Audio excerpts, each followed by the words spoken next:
Bismillahirrahmanirrahim. Perkenalkan, nama saya Arif Atarmiji Akhirullah dengan NIM 12 12 02 0033. Yang pertama, saya akan menjawab soal UAS nomor 1, yakni mengapa kita perlu mempelajari filsafat pendidikan Islam. Yang saya lihat yaitu dengan mempelajari filsafat pendidikan Islam, kita akan memperoleh wawasan yang lebih luas tentang prinsip atau nilai fundamental dari pendidikan Islam itu sendiri. Lalu selanjutnya memperluas wawasan tentang peran pendidikan dalam Islam dan memahami hubungan antara Islam dan pendidikan kontemporer. Lalu apa saja yang perlu dikaji dalam hal ini? Yang pertama, mendapatkan pemahaman yang lebih mendalam tentang Islam. Dua, mengintegrasikan pendidikan dengan nilai-nilai Islam. Selanjutnya, mengembangkan pemikiran kritis dan dalam konteks Islam. Lalu soal nomor 2, ditinjau dari soal nomor 2, ruang lingkup filsafat pendidikan Islam. Yang pertama, ruang lingkup filsafat pendidikan Islam terbagi menjadi 3, yaitu secara ontologi, epistemologi, dan aksiologi. Ontologi yaitu filsafat pendidikan Islam berkaitan dengan pandangan tentang eksistensi dan hakikat manusia serta alam semesta.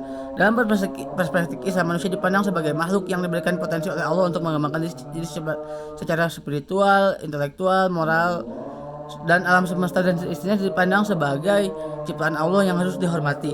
Lalu secara epistemologi itu sendiri bahwasanya manusia bertanggung jawab untuk mencari hakikat kebenaran yang cara memperoleh pengetahuan dalam segi kebenaran. Dalam filsafat pendidikan Islam itu melalui 2 sumber utama, yaitu Al-Quran dan As-Sunnah. Dan Al-Quran dianggap sebagai sumber utama pengetahuan yang memberikan pedoman prinsip dan diikuti dalam pendidikan. Lalu aksiologi. Dalam hal ini filsafat pendidikan Islam berkaitan dengan nilai-nilai dan etika dasar dalam filsafat pendidikan Islam itu sendiri. Aksiologi didasari dengan nilai-nilai seperti keadilan, kasih sayang, kejujuran, tanggung jawab, kesederhanaan, toleransi.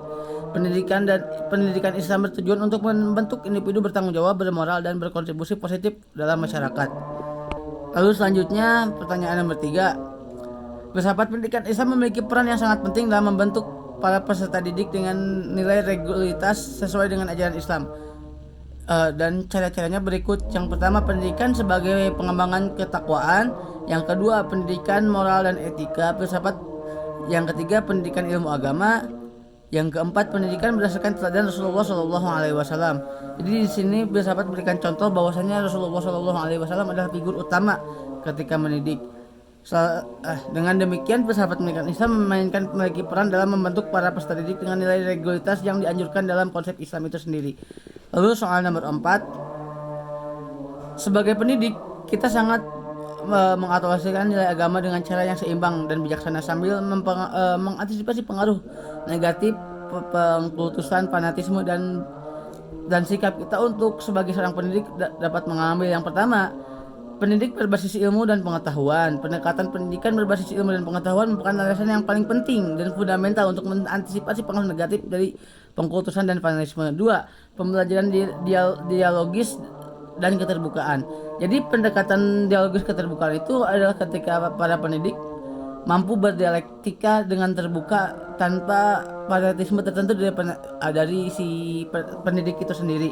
Yang ketiga, pendidikan nilai universal. Pendekatan pendidikan yang menekankan pada nilai-nilai universal juga dapat membantu mengantisipasi pengaruh negatif dari pengkultusan dan fanatisme.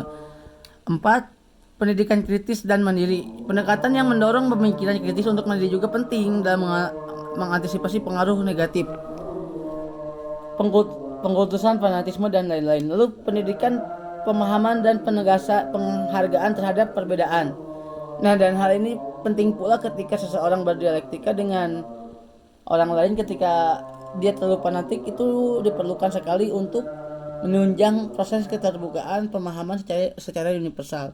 Lalu selanjutnya soal nomor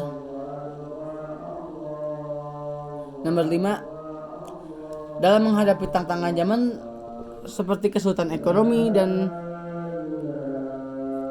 pengabaian terhadap moralitas dan ajaran agama, pendidik justru harus mengambil sikap yang ideal untuk membantu mengatasi situasi tersebut. Berikut ini adalah langkah-langkah untuk mengambil tindakan dalam menangani permasalahan tersebut. Yang pertama ini mengintegrasikan nilai-nilai agama dalam pembelajaran. Pendidik dapat memastikan bahwa nilai agama dan moralitas itu menjadi bagian integral dari kurikulum proses pembelajaran. 2. Memperkuat pendidikan karakter. 3. Membangun kesadaran sosial dan empati. 4. Mendorong pemikiran kritis dan analitis pendidik. Lalu peserta didik lalu menjadi teladan dan mentoring. Jadi bukan hanya kita mengajarkan akan tetapi kita mencontohkan juga kepada para peserta didik. Selanjutnya nomor 5. Islam memiliki pandangan yang komprehensif terkait interaksi manusia dengan alam semesta. Adapun prinsip yang diterapkan untuk dalam pendidikan Islam itu sendiri, yang pertama